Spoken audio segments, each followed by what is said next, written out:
In 1978, Dr. Alison Lander applied to join the Ladies' Bowls Club in tiny, insular Tullamore in central New South Wales.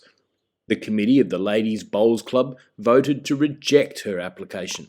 Undeterred, she applied for full membership of the Men's Club, which owned the clubhouse and the greens.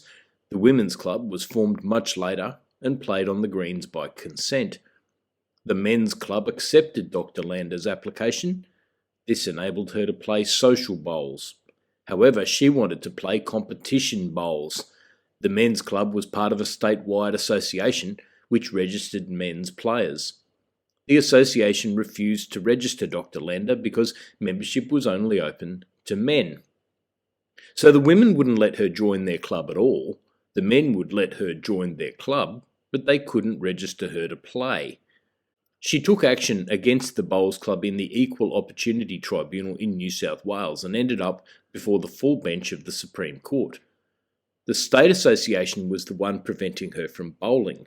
Tullamore Bowls Club had forwarded her application just like it would have for a man. The State Association was not a registered club, so it was not bound by the equal opportunity legislation in the same way as the Bowls Club itself. Dr. Lander's barrister argued that the court should look to the policy underlying the Act to reduce inequality between men and women. Justice of Appeal Priestley agreed that considering the government policy which drove a piece of legislation could be helpful, but the policy and the legislation will not always be identical.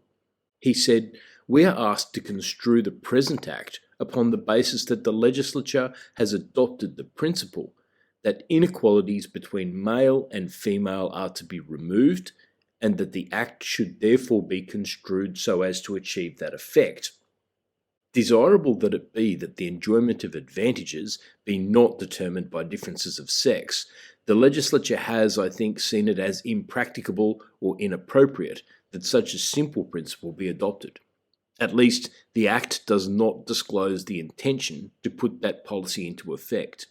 Dr. Lander lost her case, but broader legislation, the Commonwealth Sex Discrimination Act 1984, was passed just 4 months later.